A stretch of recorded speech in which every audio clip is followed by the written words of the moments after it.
The White Pill is available now at whitepillbook.com.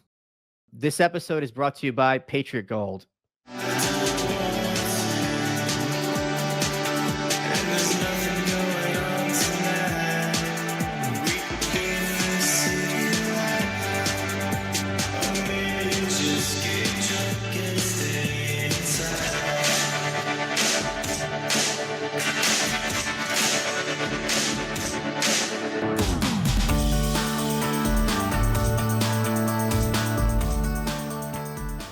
Good afternoon, Michael Malice here. Let that be your welcome for the next hour. Guys, we have a very special holiday episode with someone who needs no introduction, Meghan McCain, formerly of The View. Her new podcast is called Meghan McCain Has Entered the Chat, author most recently of Bad Republican and several other books.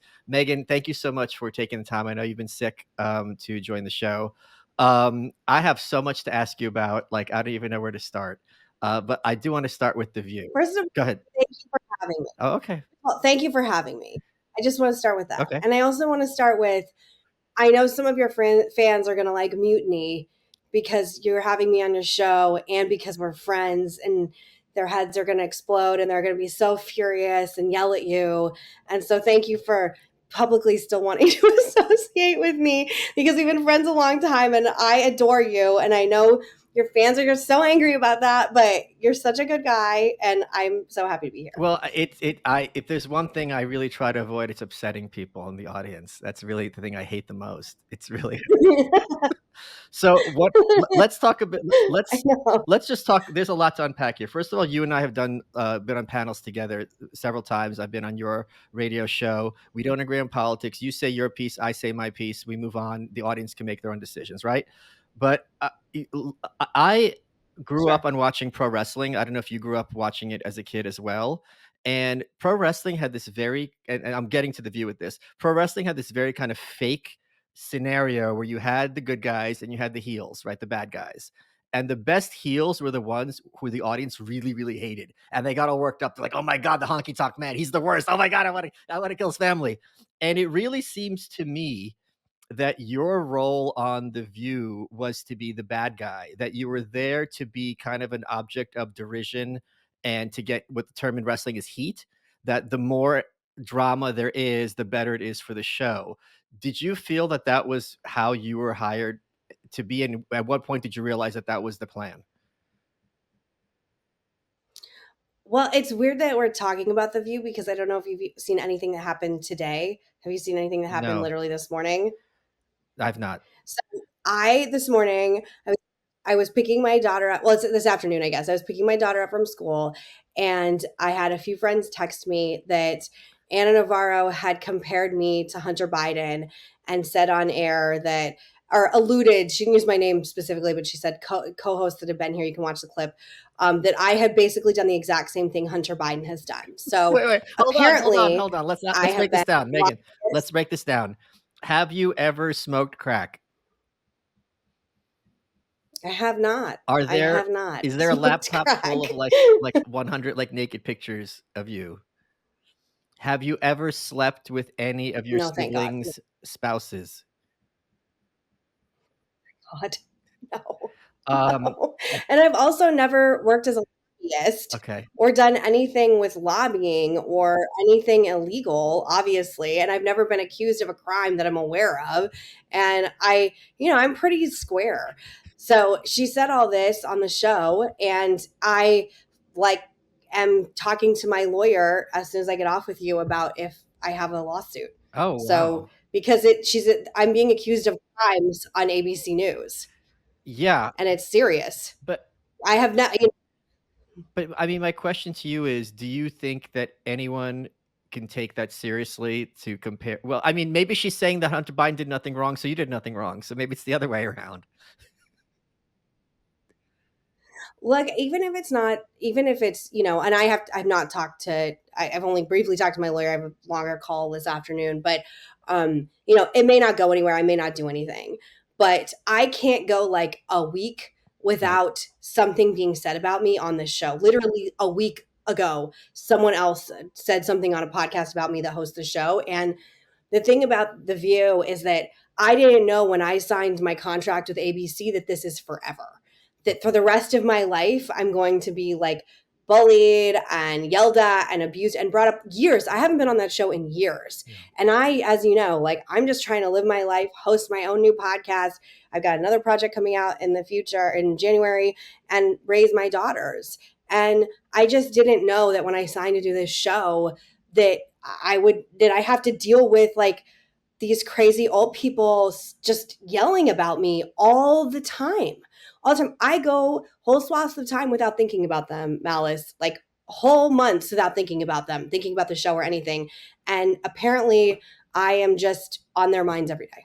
And it's pathetic. Well, do you think that maybe it's because you were there to be a punching bag and you punched back and you didn't basically play the role that they envisioned you as being? Because there have been other conservatives who had that seat, and I don't think they were anywhere near as feisty as you.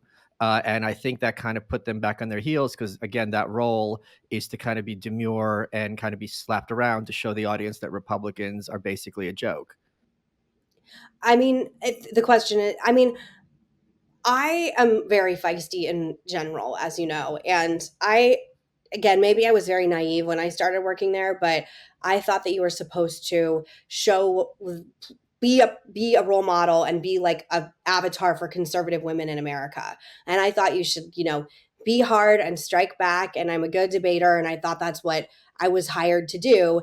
And I only later on figured out, oh, like this actually isn't what they want. They Yeah. want like someone who will just agree with them and say like all Republicans are evil and conservatives are ruining the country. And I think, it ultimately led to me leaving.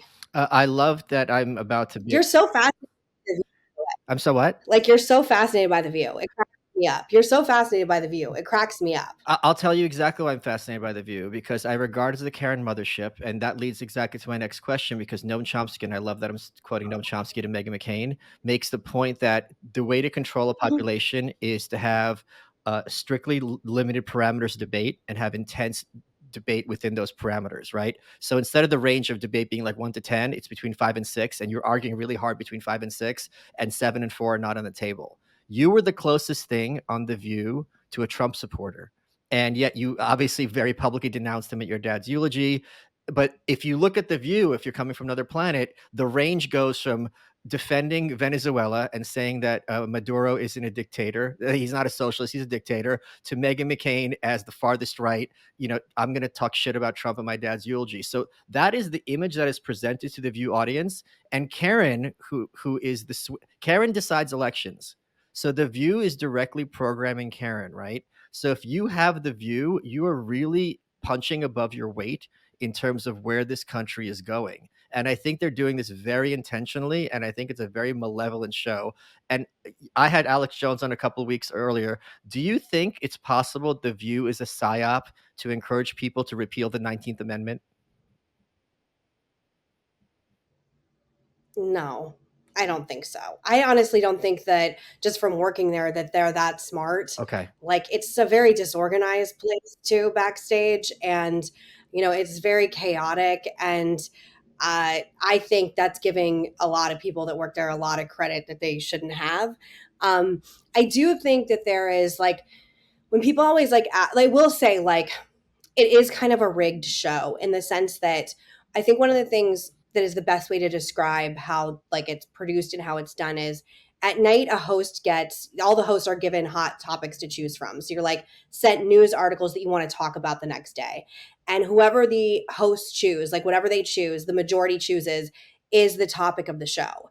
So obviously anything that makes Democrats look bad is never chosen. Right. And I have to go in every morning being like, hey, whatever news story that makes Biden look bad is the number one news story of the day. And there would be a fight over whether or not it should even be aired because the host didn't agree on it. And that was always a battle every day where I was like, but it's the number one story. And there's some news stories that they just straight up did it and wouldn't cover because it made people look bad.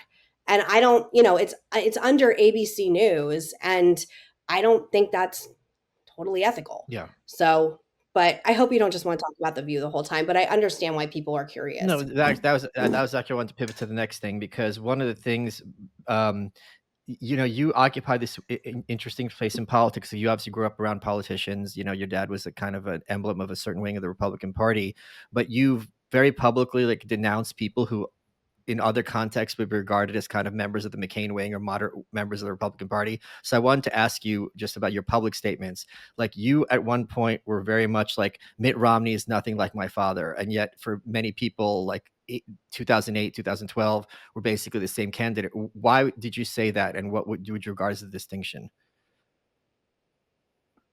I don't remember when I said that, but I think there is this feeling which is very hard for me, and I've talked to you personally about this offline when we're not doing an interview. For me, there has been a complete reinvention of who my dad was by both sides for whatever political moment it needs. So, according to President Biden and liberals, my dad was like AOC. He was like this huge liberal that, like never fought anything about to Democrats at all and was pro choice. And my personal favorite thing is people saying that he would be on the side of Palestine. That's my personal favorite thing that is being said right now, because again, you just have like no understanding whatever of his history. And then people on the right, who are like in MAGA land, say that like he was never a Republican, he was never conservative, and he had like a very high conservative rating.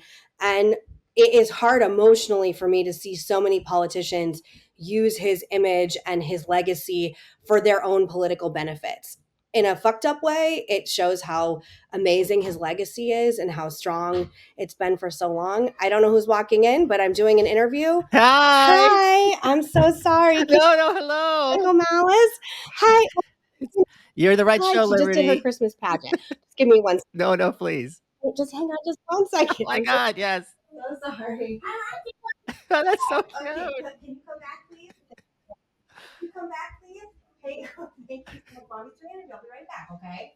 Thank you. Oh my God, yes. So Listen, sorry. anyone named Liberty is always welcome on this show. She's the problem with doing interviews, as you know, from your home, is like sometimes you have people in your Of home and course. they'll come in and she loves me very much, as you can hear. So anyway, so sorry, continue. I don't remember what I was saying. You're talking about What was how I saying? he's been his Just legacy.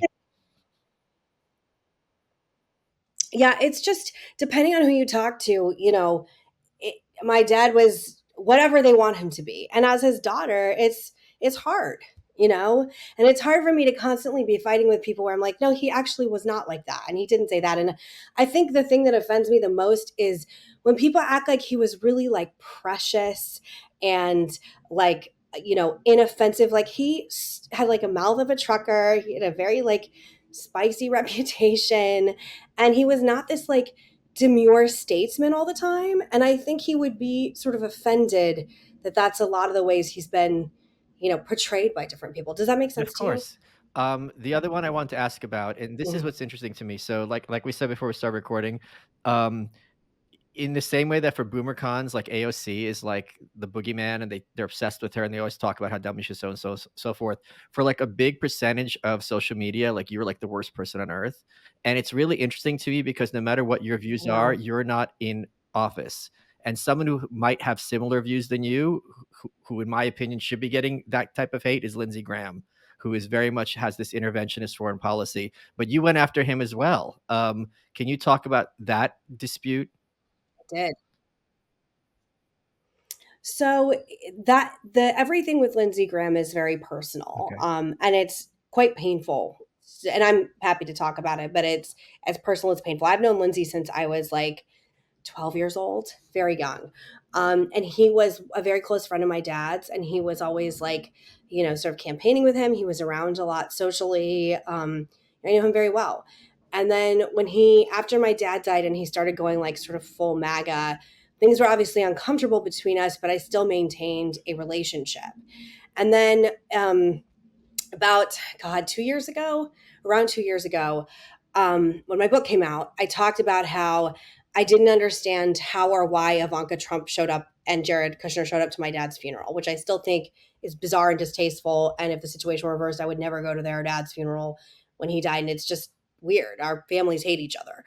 And Lindsey came out, and I'm going to misquote this, but he said, my mother was aware, we were aware, and he invited them and they were welcome.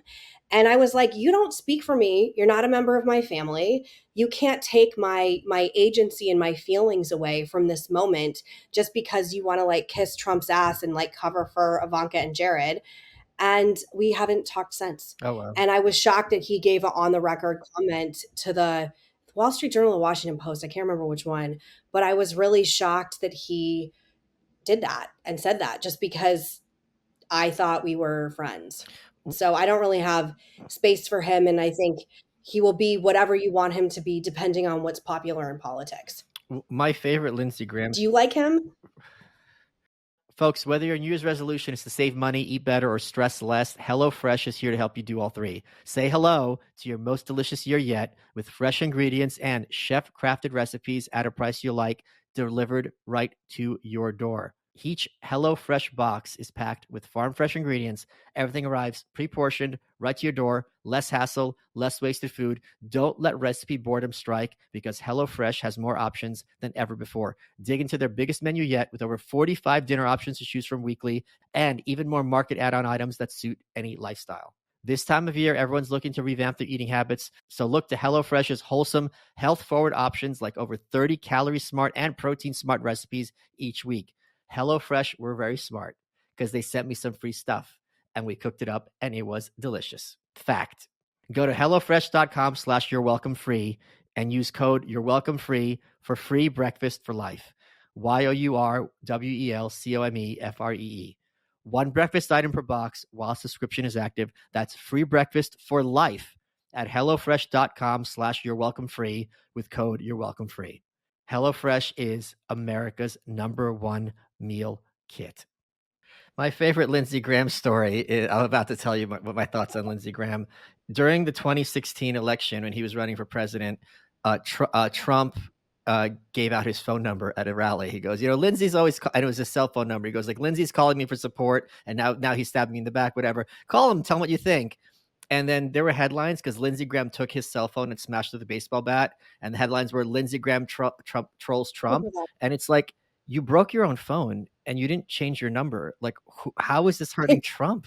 Like, if I got your phone number, like if I give out the keys to your house and then you burn down your own house, like you sure showed me. It's like, how does this work? How is this hurting Trump at all? You just lost the phone. Now you got to get a new phone, you idiot. Like, it was so stupid. I hate him. I remember I think he's a horrible person. And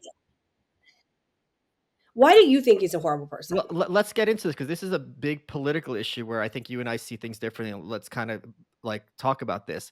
I think this kind of impetus, and I'm not saying you're saying this, I'm seeing this in Lindsey Graham. Your brothers, your dad obviously very famously served. Your grandfather, I think, served as well. Your brothers were deployed. They don't need to be in the military. They've got McCain money, right? But they're choosing to do this, right? Putting themselves in harm's way. I think when these politicians are always so eager to put our armed forces in harm's way, that is something I think should be a last resort, not a first priority. And my other concern is when you are engaged in war, right? And war is obviously sometimes justifiable. Inevitably, you're going to lead to widows. You're going to lead to orphans. People in other countries are going to lose members of their own families as well, civilians. It's inevitable.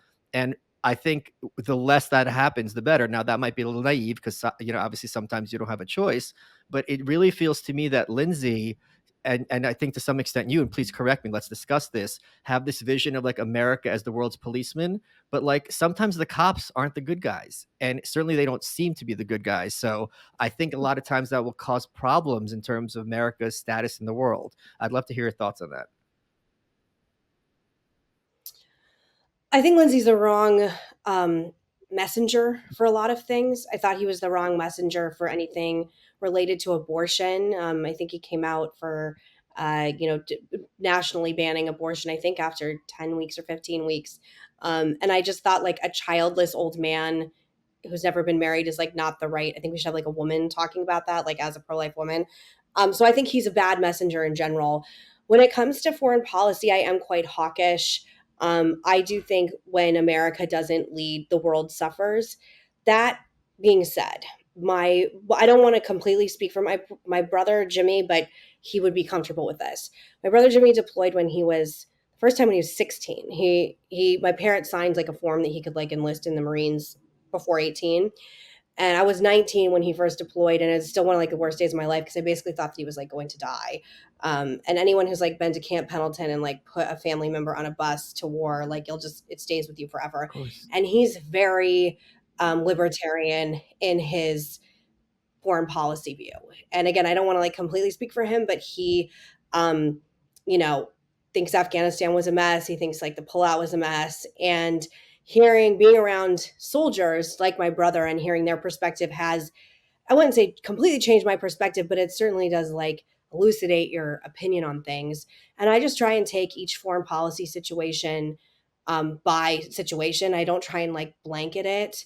But it is, we are a war weary generation. I'm 39. I think you're around my age. I don't remember how old you are. And I, as I have aged and as I have seen like, bad people, not necessarily like I wouldn't trust President Biden to lead a war right now, like in any context. So I think part of the problem is I just have such a massive distrust of our leaders.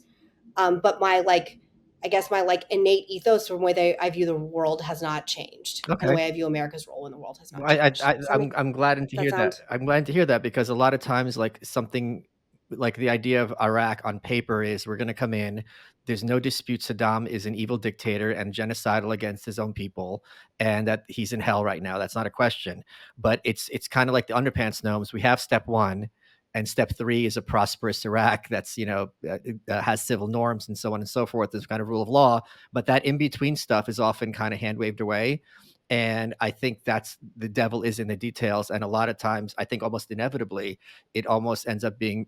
I mean, like if Afghanistan's a great example. Like, I mean, what if we've emboldened the Taliban? How many American lives? Not. And the other thing that really drives me crazy, and I'd love to hear your thoughts on this, and I talk about this all the time, is that on the way out of Afghanistan, like we killed a bunch of kids. The U.S. government like drone struck some kids, and no one even got like a demotion, no one even got like a reprimand. And the idea that war allows people to just kill children and then it's like, well, oops, I pressed the wrong button. That does not pass the sniff test with me. One of my biggest, like the things that's broken my heart so much now is when you read that men are selling their children Yeah, in Afghanistan, specifically young girls, for food because they're starving. I don't have the answers to these giant problems. I do think that like Afghanistan was a more stable place when we were there. We were there for 20 years and we pulled out. Now it's a clusterfuck. I don't know what comes next. I do know that if someone commits a terror attack on our country today, my first instinct will be put them in the ground. sure. And what seems to have shifted recently is let's have a conversation. America is a, hideous colonial nation. I'm not someone whose first instinct is like America's a shithole and we're horrible globally. Like my first instinct is like we're the best country in the fucking world, and if you do a terrorist attack here, we'll fuck you up forever. But it's an unpopular view right now. I feel like when I see millennials, or I'm sorry, Zers on TikTok praising Osama bin Laden, I think, and the Osama bin Laden manifesto, I really think like I'm just like an old lady with all of this, and I'm just like completely out of touch with where young people are. Um, but yeah, but I really try and take, one thing I've learned the older I get is like I really just try and take each situation with each situation by each situation. And I also have really in my life learned to really listen. That doesn't mean I'm going to agree with you. That Sure. doesn't mean that I'm going to, support what you say, but I really try and listen to other people. And like there's situations where like I saw Cynthia Nixon on The View calling for a ceasefire for Palestine and I thought she sounded fucking crazy. So like I listened, I don't agree. Sure. Let's talk, but you talk about bin Laden. Here's something else that I disagree with you about, and I don't think I even understand your thought process. You compared the January 6th people to Al Qaeda. Like no one was killed. Like many of them, they were all unarmed, or for the most part. I do that. It's on your Wikipedia, and you I you, don't think I you did said they that. should That be. doesn't It sound says that accurate. you didn't say that they should be sent to Gitmo. Did I? Yeah. Okay. Do you have a different? Well, let's start fresh then. Let's start fresh then. I'll say okay. I think that the January 6th people should be treated like domestic terrorists because I found it an act of domestic terrorism and I found it abhorrent. I live right outside of Washington D.C. in Virginia, and I was here when it happened, and I was still working at ABC. So I was driving in and out, and I can remember the morning that I drove in there, just seeing a lot of people with like, MAGA flags and trucks and like just cars you don't normally see in the Beltway, Okay. and just feeling uneasy. Like, I can remember telling my boss, like, the energy just feels weird here. I still think it's hideous. I think it's a domestic terror attack. Do I think they should be in Gitmo? No. I tend to sometimes, I don't know if you notice about me, to be a little dramatic and Okay. hubristic sometimes, but I don't think that, I think they should be in jail. I think they should be in like, American jail. And I don't think they should, be allowed to have, like rights of any kind when they get out, because I think it's a very severe attack. And it scared the shit out of me when it was happening. My sister-in-law her office got all messed up because she's a advisor to Kevin McCarthy. Now she works for Mike Johnson. But her office got all messed up. She was really scared. I have friends who work up there that were like barricading themselves in their office. Like, it was very serious. Do you disagree with me? I think it's a good thing if politicians are scared of Americans. And I think also if you haven't like, if you, Do what's that? you think they should be storming the Capitol though? Well, I can't say what I think they should be doing, but the idea, like on air, but the idea that like the QAnon shaman, who's just like a burner, right, who never laid his hands on anyone, who the cops are basically showing around, the idea that he should be in solitary for months at a time without access to a trial, I think that's absolutely crazy. He's been released, Yeah, right? yeah, And I just pay attention to this because he's from Arizona. yeah. He's been released. I just don't understand. I don't understand what can get into a person's mindset where they feel that the election was stolen in the way that a lot of people think it was, where their instinct is to bash in windows and bash into the Capitol and be violent. You can't go into like the Senate and Congress floor at any time. I can't just like bash in and go in. And I found it very scary, and I found the images very disturbing, especially the one where it's like smoke everywhere and flags. Do I think they should be treated the same way as like Osama bin Laden? No, because they did not blow up a building. And I do think context matters. And I, for one, am exhausted with media people when they have nothing else to fight against Republicans for. Bringing up January 6th all the time. Like, it's the only thing Republicans have ever done. It's the only thing that the party ever stands for. Um, but yeah, it was a moment that really scared me. Let me ask you this. So you've grown up around politicians your entire life, right? So you're going to have a much better informed perspective than those of us who are like immigrants. Your hair's fine. Do you, Mhm. is my impression that the vast majority of them really are basically sociopaths underneath? Is that inaccurate from your experience? Do I think all politicians are Or like sociopaths? enormously Is disproportionately? that the question? Yeah. No, I don't think all politicians are sociopaths, but you have to remember the era that I was really around them. It was a totally different time where like lying had a lot of consequences, and you could be thrown out of office for something very small, like a small ethics violation. So the people that I know, like Joe Lieberman, no, he's like one of the best people in the entire world ever. The people that I have been around more recently, sociopath is like a big word, but there's a lot of really bad people in power. Okay. There's a lot of people that I wouldn't trust with my dry cleaning who are holding office 100%. And I also think there's a lot of people who just are very selfish in their what they think. Like, I think that they think their needs are the most important for America, and what they want, only their self-interest matter and not the interests of the American people. And I actually think there's a lot of politicians, and I think there's a lot of people in media who have a real repulsion of people in the middle of the country and people who like make less than $100,000 a year. And that was one of my like red that's an overused term, but like red pill radicalizing moment was specifically when I was working at ABC. I can remember asking in a meeting, do any of you have any friends who make less than 100 grand a year?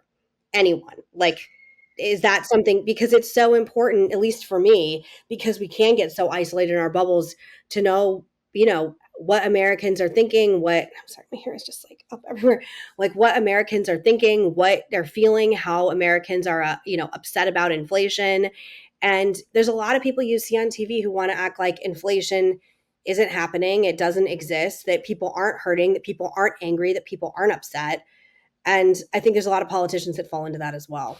Yeah, I have close friends in the Midwest, and they're like, salt of the earth type of people. They go to church every Sunday. So whenever I hear people back, in New York, like sneering at this kind of thing, and like, like Ned Flanders is great.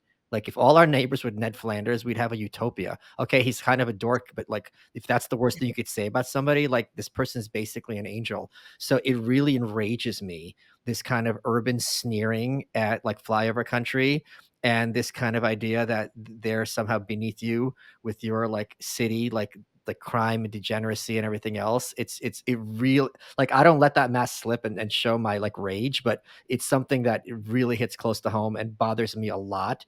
And I'm very gladdened that I think our American culture is kind of bifurcating, because I think people like that are increasingly realizing I can never win with these New York City producers. These are not the people who think the same way I do. So I just got to give them the finger, because at the end of the day, they despise me and my family, and they only want to like deprave my children.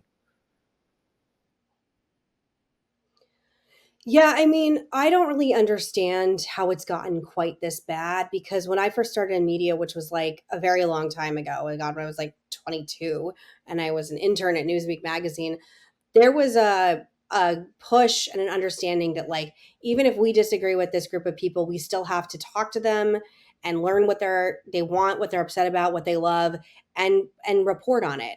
And now I just feel like journalists don't give a shit. Right. They're like, oh, you stupid people in the middle of the country, you don't know better. We're so smart. We went to anti-Semitic Ivy League colleges. I'm the smartest, you're the dumbest. And even it doesn't matter what you believe, it matters what I say. And I don't understand how they haven't learned at this point that they're getting Trump reelected. I 100% think President Trump is going to get reelected. I think he's going to be the president again. And I think a big part of it is because people are still so angry about what they interpret as the elites in this country, how they treat them. I mean, I feel like Republicans have been saying for a really long time, hey, Ivy Leagues have a serious culture problem and they're elitist and they're out of touch. And oh, look, they're also like raging anti Semites who won't say if you call for genocide against Jews if it's a bad thing. And I don't understand how the media, and again, there's like a stereotype of like a large group of people. There are good people in the media, but I don't understand how they don't understand that this is what got Trump elected to begin with, and they're doing it again. Well, I think they don't understand because they're just talking to each other, and then they're kind of validating their own crackpot theories. And whenever anything happens that kind of contradicts this hypothesis, it just goes in one ear and out the other. And they're just having this kind of inane circle jerk. And they're secluded enough that if bad things happen, they're not the ones who are going to suffer the consequences, is the poor people in the cities. So like, for example, like gun control, right? When I think of gun control, I think about that old lady in the projects and who's got to worry about every time she has to step in the elevator, or she has to worry about her packages being stolen, things like this, and just has this basic feeling of being unsafe. And she's the first one who's going to be screwed over when you have urban crime. But they don't care about her because they know she's going to probably vote Democrat, and it's just like, what do I need to? And she has no power. So to me, leftism at its best, the idea of leftism is like worrying about the little guy and like the marginalized people. But I think today's Democratic Party is in favor of marginalized people who have college degrees, i.e., I went to Yale, but I'm, gender fluid. So therefore I'm marginalized. It's like, oh, please, like you have so much privilege. You're in such a great position. People tripping over themselves to hire you. I'm worried about, like that old lady, or even that like gay kid in some small town who's going to get the shit kicked out of him. That's marginalization, not you going to the White House and meet the president, and because you were, as a guy, you wear makeup and a dress, and somehow you think you're interesting. Folks, heart disease, blood clots, strokes, kidney failure, you can find them all in the back of an ibuprofen bottle. And to top it all off, ibuprofen doesn't even get to the main cause of your pain and swelling problems. It's only temporary pain relief, and it's masking the true problem, which is inflammation. This isn't a solution to your pain. Right now, you can go to getnativepath.com/malice to learn more and see your special offer for being a Your Welcome listener. Ibuprofen isn't only ineffective, it's expensive, and it's downright dangerous, especially for seniors. And that's why researchers are saying to add this Antarctic super nutrient to your diet. I'm talking about omega-3 fatty acids, but not just any form of omegas. These are omega-3 fatty acids sourced from wild-caught krill. The omega-3 content from krill oil has been shown to support healthy blood pressure, circulation, brain health, as well as reduce inflammation, swelling, and joint pain. In fact, it can outperform ibuprofen, Advil, and Tylenol, and it doesn't have the dangerous side effects mentioned earlier. Better yet, for a limited time, you can grab Native Path's Antarctic Krill Oil for as low as $23 a bottle. Just go to getnativepath.com/mouse right now to get your special offer for being a part of the Your Welcome audience. Let's get back to the show. One thing else I want to ask you about is you are. Yeah. Go ahead. Oh no, I was just going to say I always found such elitism in defund the police, because the people who were calling for it the most were always the people that had access to like gated homes and private security, and like TV hosts that have armed guards outside their studio. Like, it still to me is like maybe the dumbest political slogan of my lifetime, and I still think it's like so wildly dangerous and out of touch. Anyway, continue with your next question. Sorry. I'm Jewish. I went to yeshiva, but you might be the biggest Zionist I know. Why is Israel so important to you, and why are you so vocal about the issue? It's a few things. First, I grew up with my dad's best friend being Senator Joe Lieberman, Okay. and he and his family were around mine a lot. So I was around an Orthodox Jewish family, an Orthodox Jewish man, and I, knew things like they eat kosher and there's kosher elevators, and like I honestly, when you're young and you're just like, people present things to children, you're just like, or adolescents, you're just like, this is life, whatever. And I didn't really understand anti-Semitism being something that was like a clear and present threat, because when I went to school, we had Holocaust education. We like had a Holocaust survivor come and speak and show us his tattoo, and we screened Schindler's List, and I had like a very robust Holocaust education. And then when I didn't really think, for a long time up until like the past 5 years, anti-Semitism has been something that's like very dirty and, only like gross, ignorant, awful people were anti-Semitic. And then when I got to ABC News, I started just in meetings, and this is at the same time as like the Women's March and Me Too. And if you go back and I'm like conflating a few things, but like with the Me Too movement, I can remember having the leaders of the Me Too movement and the Women's March, it was the Women's March, excuse me, on the show. And in their like rallies, they were talking about BDS and they were talking about Palestine, which I still don't know what that has to do with the Women's March. And I called them out on it on air. And it elicited like such a reaction from people that were like, screw Meghan McCain. One of the Women's March leaders, like Tamika Mallory, she went on a show and she like called me like a slave owner's wife. And like, it was really awful. And this is the first time I ever had like any experience with any of this. It's the first time I was like, what is happening? If you're against Palestine, I'm like racist, like what's happening?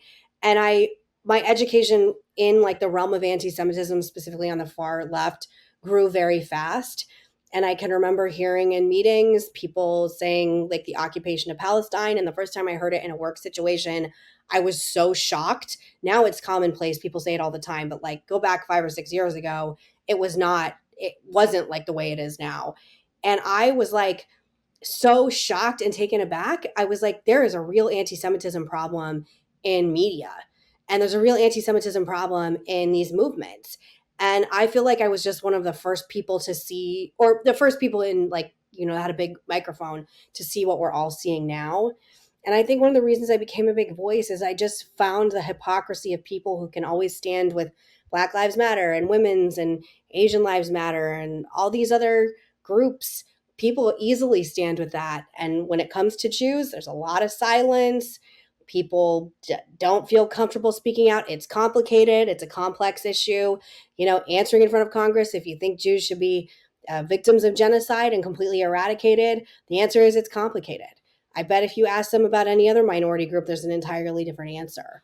And so that's how it all started. And then just in Israel itself, I just had a breadth of knowledge about the geopolitics of it just because my dad talked about it all the time. But it is the issue of my life that has created the most division. It's the thing that I have actually lost friends over, which is insane. And it's the issue that it creates the most intense reaction one way or the other. It's like people are like, I love you, thank you for speaking for Israel, like whatever. And it's people that are like, you're a hideous, racist, colonialist, white bitch, and I hope your family dies. And nothing else I talk about elicits that kind of response. Let's talk about an issue that might be a little bit sensitive, but I want to hear from the horse's mouth. There's a lot of innuendo and rumor and gossip about what happened in the 2000 presidential campaign when your dad was running against George W. Bush, who was governor of Texas at the time.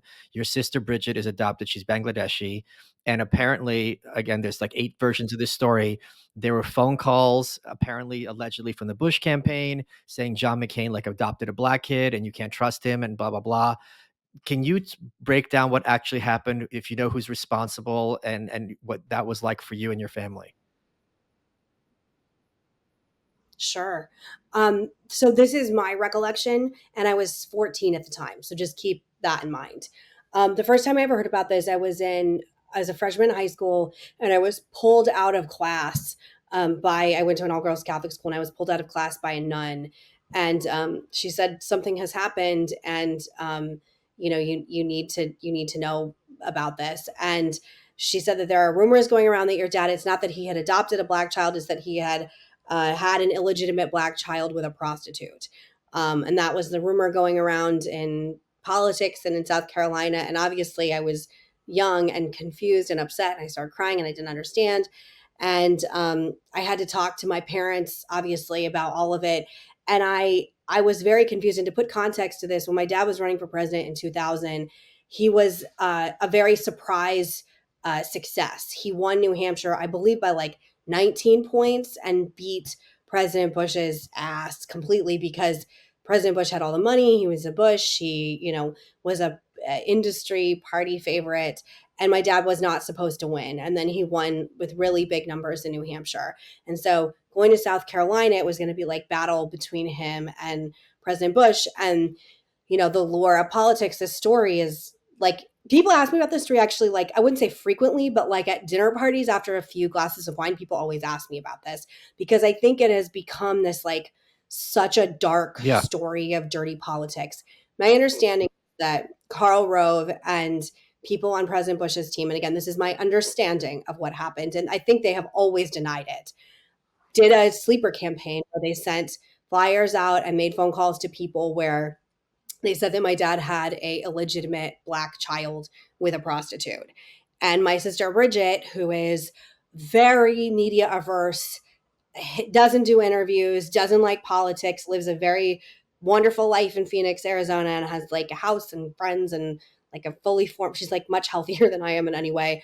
I think it has scarred her from ever wanting to have anything to do with any of this because when you Google her, it's like the main thing that comes up. And she's 30. So it has stayed with me. I still don't like the Bushes. Sorry if that's unpopular. I know President Bush is like a darling of the left now because he paints in his house and hates Trump. I still would have loved an apology or recognition from Karl Rove or anyone else. And it's still a really ugly story. Oh, and my dad lost. He ended up losing South Carolina, probably in no small part because of that. And it's still, I wouldn't say it's still painful, but it's hard. It's ugly. It's like a dark, ugly thing to talk about. And, politics was like a different time then, but, it it's really bad. And it's a really sad, ugly thing. And my dad's heart hurt about it until he died. Yeah. It's very hard. And it really impacted my sister's life in a really awful way. Uh, But don't feel bad for me. It's like everything's I okay, don't but feel bad for it's a you. sad I just story. think I like you're talking about with how, because George W. Bush is a useful cudgel against Trump, now the people who are calling him, I'm sorry, I think Bush is a much worse person than Donald Trump because he has the death of a lot of people on his hands. He did nothing to shrink the government. Like, I think he's just he used gay baiting to get reelected in 2004. I think he's just a very bad person. So, and like, here's another one. Let's talk about this one because, I hate Andrew Yang. And one of the reasons I hate Andrew Yang is, for me, there's a line in terms of who you can endorse and who you can't endorse. And when you have someone who is publicly advocating torture, to me, that's like, okay, this is a complete non-starter. You should be read out of a polite society. This doesn't belong in the Overton window of politics as I view it. And Liz Cheney argued about this with your dad about how torture is like not only acceptable, but a good thing. and he's like, bitch, I've been tortured. I can't lift my hands over my head. The fuck are you talking about? So when someone is like, oh, Liz Cheney's great, it's just like, you have no convictions at all. You have no basis of human decency. I'm curious to hear, though, your thoughts on her and her trying to basically resurrect her career and become a Trump foil.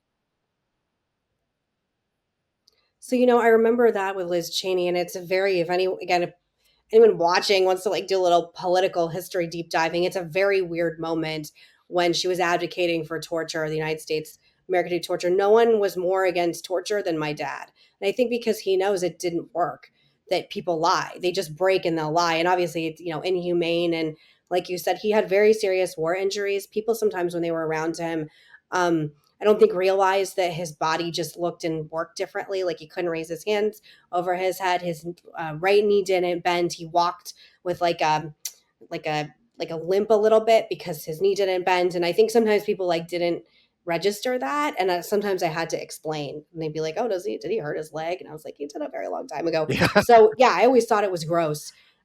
Tweeted her that I remember tweeting at her like, that how dare you, something like that. And I still think like, how dare you? I still think like I would never. It's insane. Like obviously, um, you know, I tried to like her in Congress because I did think that like it's I have a part of me that's I fit in this weird space where I'm like, I'm not a never Trumper who lost my mind and I'm no longer conservative and like became a Lincoln Project liberal, but I'm also not like a Trump MAGA person. So I'm in this like tiny little space that's like a weird one and maybe like just me that exists in it.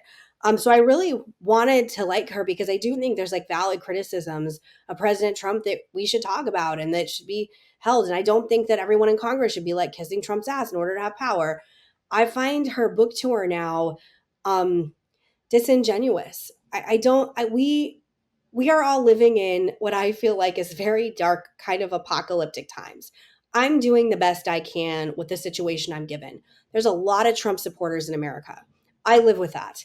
I'm not saying they don't have a place in the party. I hope in return they say that I still have a place in the party. I hope we can somehow learn to live together. I understand he has like remade the party and remade the country and remade life. I'm still like very pro life. I'm very fiscally conservative. Like my innate politics haven't changed. And when I see her like on Rachel Maddow, like being like the end of the republic is coming and Trump is the most corrupt for me, Meghan McCain, I'm like, but what about like Hunter Biden and the things he's accused of? Like, that's not innately corrupt as well. Like, we don't want to have conversations about, I think there's like at this moment, there's like no evidence, but there's still like, research and investigations going on. But it's very hard for me to believe that his dad didn't know anything about the stuff he was doing. And despite what you've heard on The View, I myself have never done anything with any foreign country. And I find it hard when people like her just go full, like, I want to be loved on MSNBC because it's like an easy way out and it'll probably make you a lot of money. But then you have to hang out and you're with those people and you're like only in that space forever. Does that Of make course it sense to makes sense. you? Yeah. Am I like being Yeah. You eloquent enough? can Do you like her? Liz Cheney?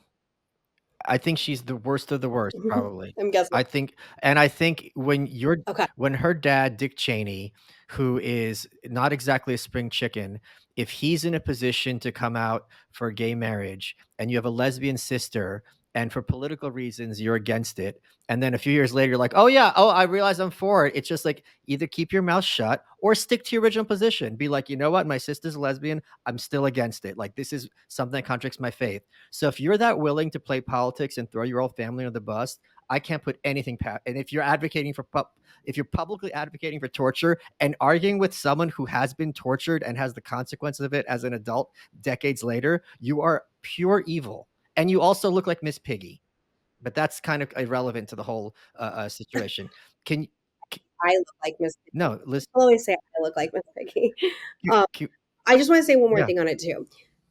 I find that the media, specifically on the left, the reinvention of people, once they go full never Trump, it's the end of the republic, it's the end of life as we know it.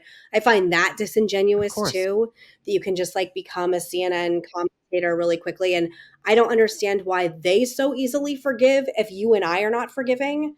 I don't understand how it's just like, oh, excuse me. Like if I went on TV today and I was like, Trump is the end of the republic and the end of my life and democracy is over and all Republicans are evil and I've seen the light, like they would probably accept me and then Of I'd course. probably get invited to better Christmas parties. But like life's too short and I don't want to lie. And I also like hanging out with people like you that are more interesting and independent minded. Guys, gold has soared past $2,000 an ounce. Wars in Israel and Ukraine, and there are rate cuts on the table. They're fueling gold's meteoric rise. Deutsche Bank, UBS, Bank of America, JP Morgan, they're all forecasting sizable rate cuts in an election year. And Jamie Dimon of JP Morgan and Larry Fink of BlackRock both point out similarities to the 1970s. To remind you all, in 1979, we had the Iran hostage crisis, we had war in the Middle East, and major U.S. cities were in disarray and stagflation. And gold went from $158 an ounce in 74 to $850 an ounce in 1980. Meanwhile, our national debt is skyrocketing ever higher, and there's a direct correlation to the national debt and price of gold. In 2020, the U.S. debt was $23 trillion, gold was $1,500 an ounce, and now the debt is $33 trillion, and gold is over $2,000 an ounce. And Trump warned us that the US dollar no longer being the world standard will be our greatest defeat in 200 years. So, folks, call the proud Americans of the Patriot Gold Group today before it's too late. Mention my name. That's Michael Malice. And you'll always get best-in-class service from Patriots protecting Patriots. Patriot Gold Group has the no-fee-for-life IRA, where your IRA or 401k can be in physical gold and silver, and you may be eligible for the no-fee-for-life IRA on qualifying rollovers. Just call 888-505-9845 to get a free investor guide, or even easier, go to malicegold.com. Patriot Gold is Consumer Affairs' top-rated gold IRA dealer 7 years in a row. So call 888-505-9845 for a free investor guide, or even easier, just go to malicegold.com.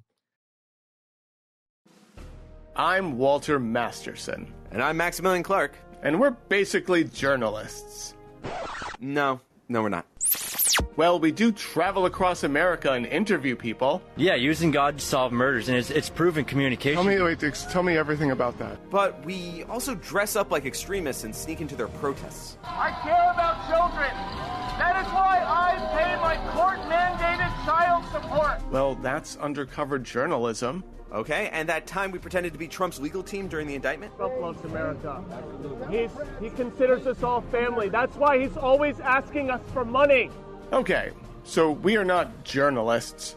We're TikTok comedians asking questions real journalists are too smart to ask. But we also talk to real experts and scientists and smart people and stuff.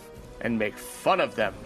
Yeah, I guess that's why we named our show We Are Not Journalists. Because we're better. We have a podcast. A podcast that's available on whatever podcast app you use to get your podcasts. Podcast. Let's get back to the show. Speaking of interesting people, do you share my complete, unabashed admiration and adoration of Senator John Fetterman? Yes. I'm obsessed with him now because he's like so pro-Israel, but I was, I, like everybody else, was really disturbed by his debate because he I don't know, I'm not a doctor, but he obviously looked like he's like non-compos mentis, and now he's like, I don't know if his brain is rebooting as a conservative or something, but yeah, I like him now. Yeah, one of the things that you guys have in common is I really admired how he was very open about his personal struggles, and he put himself out there in a vulnerable way. And I think when people are in public spaces like you and I are, like he is, and we talk about things that have affected us personally, it helps a lot of people. And I've had that in my own life. One of the things I want to ask you about is you've talked about things that are taboo, and I think it's just absolutely great when you talk about them because it opens up a conversation. Postpartum is something that a lot of women had to deal with. It's very common, but it's like you're not supposed to discuss it because these feelings are not legitimate. It's not your choice. It's your body's hormones, but women go through. You talked about having a miscarriage, which is obviously a very traumatic thing for a lot of women, and it's also not talked about. Too. Okay, wow. So did you get a lot of was it like heartening to see when people reach out to you and thank you for being so open and basically putting yourself out there? Because I'm sure a lot of the response wasn't all nice. When it comes to postpartum, I had postpartum anxiety really bad, and I gave birth during COVID, and I was also still working at the View, which is a very toxic place for me, and toxic when I had my daughter. And I was just feeling like when you have a baby and a newborn, you're like so scared they're going to get sick anyway. And then you're like, oh my God, if I let them outside, they're going to get COVID and die. And it just was not good for me. And I can remember my daughter was born the end of September. And I can remember my husband, Ben, who you're friends with, wanting to go out on Halloween, like during the afternoon of Halloween, and bring our daughter outside, and me being so scared to just take her on a walk. And I was like, people who hate me are going to kill her. They're going to kill me. She's going to get sick and die, like completely irrational thinking. And he was like, you need to see someone and you need to get help. And I did. I went on medication. I saw a therapist, and it helped a lot. And I actually didn't have postpartum after my second child, because I think I just knew a lot more and knew how to like navigate it.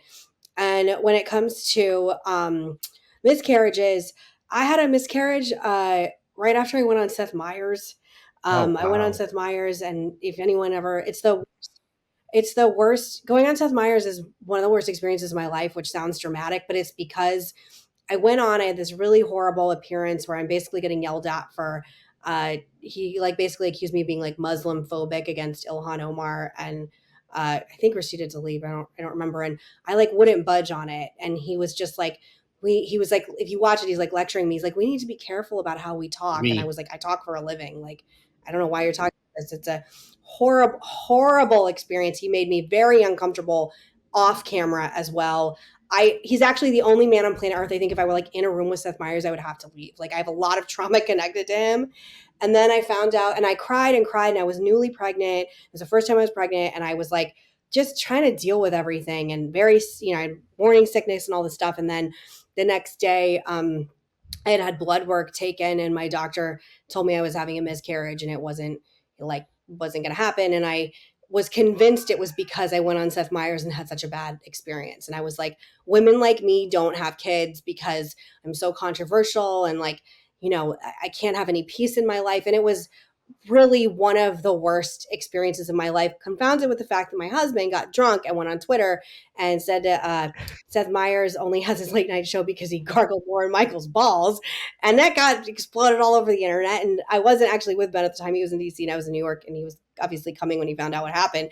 And I was so mad at him. And like, so I was like, you're making this so much worse. And then I remember going into the View the next morning, and my makeup artist was like, look, it's hot that he's defending you, and like fuck Seth Meyers. And that made me feel better. So I only know how to be honest about trauma and tragedy. There are people, I'm sure, like when you share things that are like, you're oversharing, stop doing whatever. But I've found that like women really respond to it, and women respond to like topics about motherhood in real ways, in a positive way. But, I think I also like sort of, go through things by talking about them publicly and privately. Like that's how I sort of like work through things. So yeah, and I agree with you that John Fetterman was very open about his mental health crises, and I really respect that. And at the time I remember seeing some people taking like pot shots at him and thinking it was very cruel. One of the things I would definitely advise people not to do is do not get inebriated and go on YouTube and watch Meghan McCain The View compilations. It would be a terrible way to spend a weekend, and I've never done that.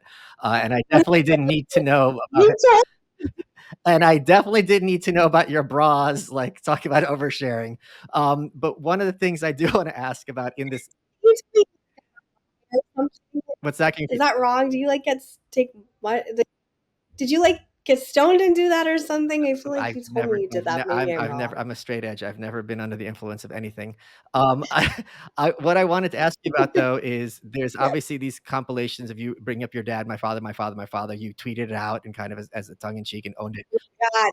Yeah, but let's talk about this, because if someone is disagreeing with me, right, my family's never going to come up, right, because it's not relevant. And if you're arguing with me about something, you started bringing up my family, they'll really be crossing a line, because it's just like, whoa, like keep their name out of your mouth. But at the same time, your dad is famous. He was a political figure, presidential candidate. So how do you expect people to like disagree with you?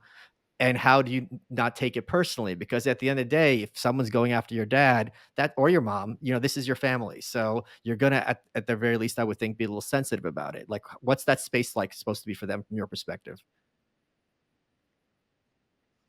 I mean, the My Father video is going to haunt me till I die. And partly why I've said my father so many times is because every goddamn interview I've ever done, people ask about me. So I'm always answering it, you know? It's like in every fucking interview I do, you ask me about it, which is normal, but I'm responding.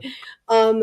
I think, you know, the Nepo baby conversation is like really exploded, which I totally understand why people are annoyed by Nepo babies. Like, I get it. Like, I get that there's people are in pain and they're not making it in the world like they want to. And they see like, you know, some rich kid who's like the son and daughter of a famous person and, you know, being really unself-aware and talking about all their acting chops or political chops or whatever. And I understand how annoying it is.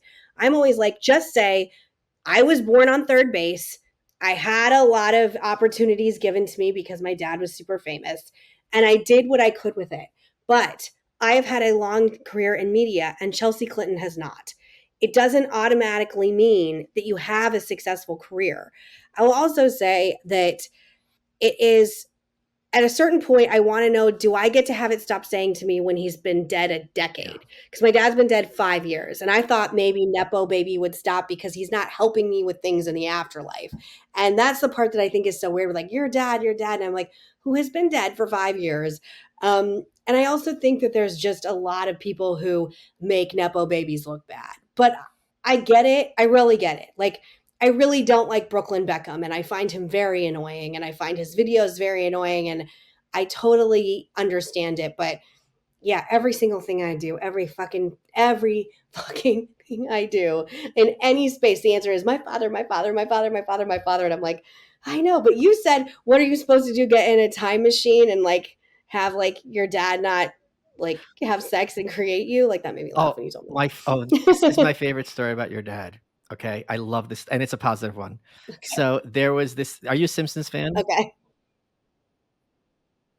No, but Ben is. Okay. There was a Simpsons episode where Smithers, who's Mr. Burns' assistant, was going on like vacation. So he gets Homer to replace him because he knew Homer wouldn't do a good job so that no one would kind of take his place. And Smithers is sitting him down and goes, all right, Homer, like the most important thing as doing the assistant job is you have to screen the calls.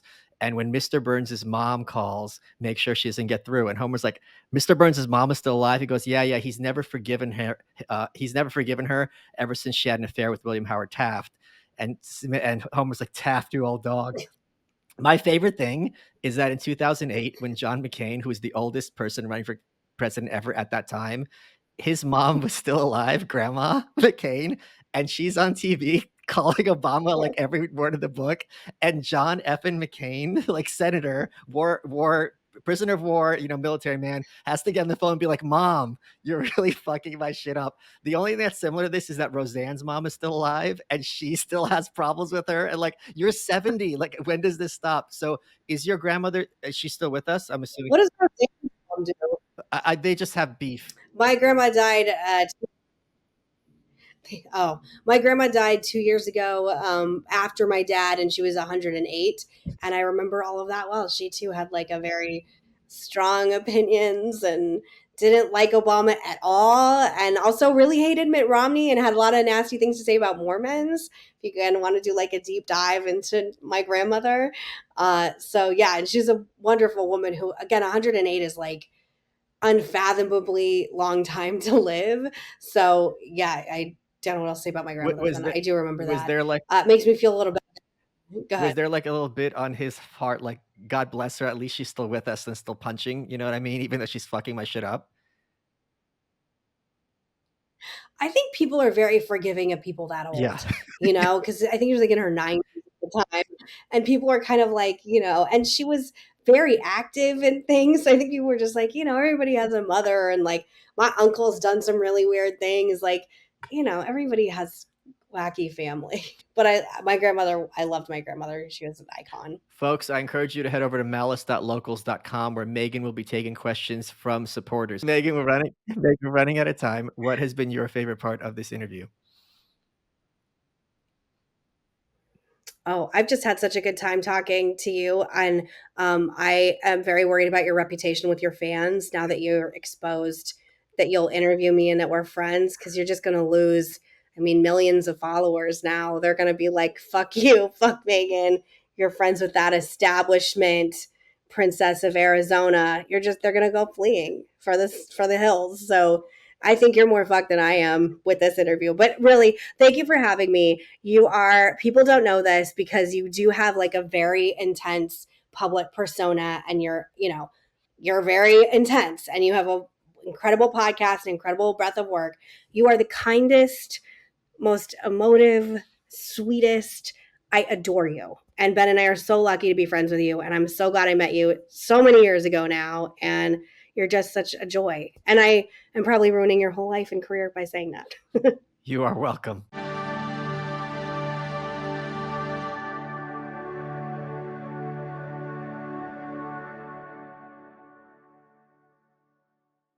Hold on to your jingle bells. Pluto TV has all your holiday favorites for free. Enjoy Christmas classics like Scrooge with Bill Murray or Last Holiday with Queen Latifah. Plus, dive into festive channels like Holiday Movie Favorites by Lifetime or Hallmark Movies and more. Download the Pluto TV app on all your favorite devices and start streaming holiday favorites on live channels and on demand. With thousands of free movies and TV shows, Pluto TV is your home for the holidays. Pluto TV. Stream now, pay never.